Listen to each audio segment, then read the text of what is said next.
Good morning, જય શ્રી કૃષ્ણ. સ્વાગત છે તમને મારા વોક નંબર 21માં. જો સવારમાં અડદિયા મેં નાસ્તો કરવા બેસી ગયા હતા, હજી બનાવ્યા હતા. હજી બીજું બધું બહુ શિયાળાનો માલ બનાવવાનો હતો. અને જો તમને દેખાડું છે ને, તમે જોતા હશો કે આમાં કતરણ કેમ છે, બીજું બધા કાજુ બદામના કટકા કેમ નથી, જે આગળના પીકમાં દેખાડ્યા. આ દાંત વગરના લોકો છે એના માટેનો ડબ્બો છે, અને અમારો હોય ને કટિંગવાળો, એટલે આપણે મોઢામાં ક્રંચ આવે. આ છે વાળનો. સબ્જી સુધારી લીધી એટલે બપોરે આપણે શાક બનાવવા પછી મોડું ન થાય ને બીજી બધી વસ્તુ બનાવતા હોય તો. પછી જો થાબડી પેંડાની ટ્રાય કરી હતી, પણ ખબર નહીં કેવા બન્યા. ટેસ્ટમાં તો સારા, પણ લુકમાં નથી ખબર. જો માલ ઢાળેલો હતો ત્યારે બસ આખો દિવસ કામ કરી રહ્યા, બધાના વાસણ ચીકણા બીકણા કામ કરી રહ્યા ને ત્યાં જો સાંજ પડી ગયા. સાંજનો મેનુ શું હતો તમને ખબર પડી જશે.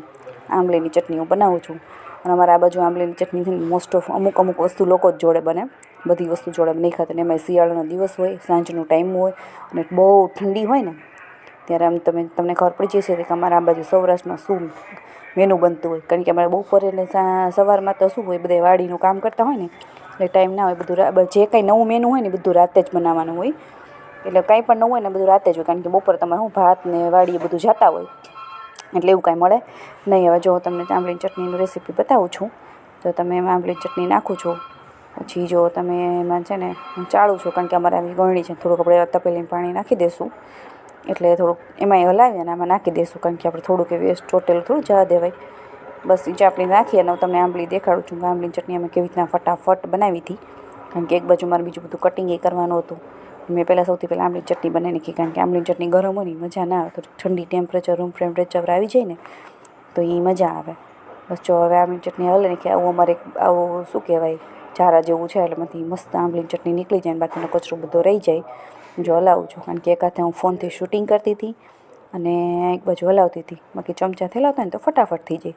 આપણે શૂટે કરવું હોય, મારા વ્યુઅર્સને દેખાડવું હોય, મારા સબસ્ક્રાઈબરને પ્લીઝ મારી ચેનલને તમે સબસ્ક્રાઈબ કરજો અને જોવાનું ભૂલતા જ નહીં.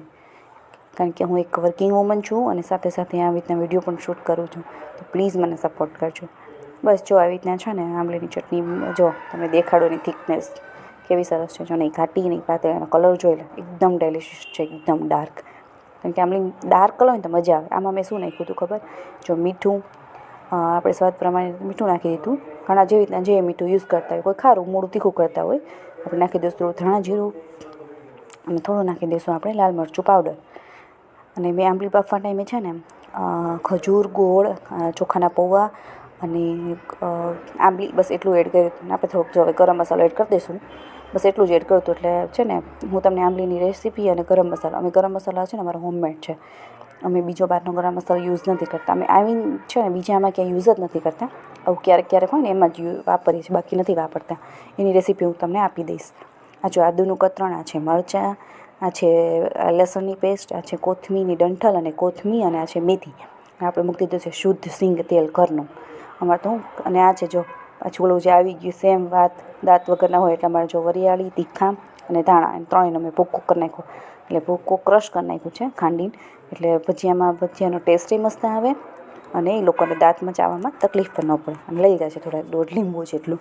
હવે આપણે છે ને થોડુંક છે ને ઉફાળો પાણી, તમે ભજીયાનો લોટલો ઉફાળે પાણીથી બાંધશો ને એટલે બહુ સરસ ભજીયું આવશે. અને તેલમાંથી ચડી અને તેલે પણ નહીં પીવે અને કલરે સરસ થશે. અને જો હવે આપણે ભજીયા પાડવાની શરૂઆત કરી દીધી છે. આપણે 5 ભજીયા પહેલાં ગાય અને કૂતરા માટે કાઢી લીધા છે. હવે જો એકદમ લો ટેમ્પરેચર ઉપર મેં તેલ રાખ્યું છે. અને જો ભજીયું જો એકદમ ઉપર નહીં આવે, ધીમે ધીમે પહેલાં આવશે અને અંદરથી પાકતું જશે ને પછી આવશે. ને ભજીયાનો કલર એ વ્હાઈટ રહેશે. હું પાડું ને તમે ભજીયા જુઓ, મારો ભજીયાનો લોટ એટલો ઢીલોય નથી અને એટલો કઠણાય નથી, જેથી મમરી પડે. તેલ ચોખ્ખું ને ચોખ્ખું રહે. જો હું તમને ભજીયા છે ને કાઢીને દેખાડું, પહેલાં પાડી લઉં. અને એટલા બધા આટલો મોટા તેલ છે ને તેમાં એટલા બધા ભજીયા નહીં પાડવાના.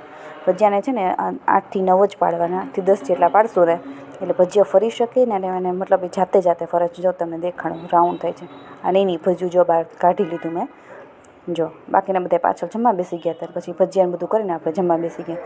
જો તમને ભજીયા દેખાડું, શેપ જો ભજીયાનો બધાનો છે ને ગોળ ગોળ ને વ્હાઈટ. હું ભજીયા તોડીને બતાવું તમને અંદરથી કેવા છે. જો છે ને એકદમ વ્હાઈટ, એકદમ જાળીદાર પોચા રૂ જેવા હો. જો દબાવો તો એની જગ્યાએ પાછું જતું રહે ભજીયું. આ ભજીયાનું મેઇન થીક હોય કે તેલે ના પીવે, વ્હાઈટે થાય, અંદરથી કાચાઈ ના રહે, જાળીદાર. આંબલી છાશ. બસ આપણે ભજીયા દાબા બેસી ગયા. તમને જો મારા આવા જ વિડીયો ગમતા હોય તો મારા વિડીયોને લાઇક, શેર અને સબસ્ક્રાઈબ કરજો. અને જોવાનું ભૂલતા નહીં. બધાને મારા જય શ્રી કૃષ્ણ.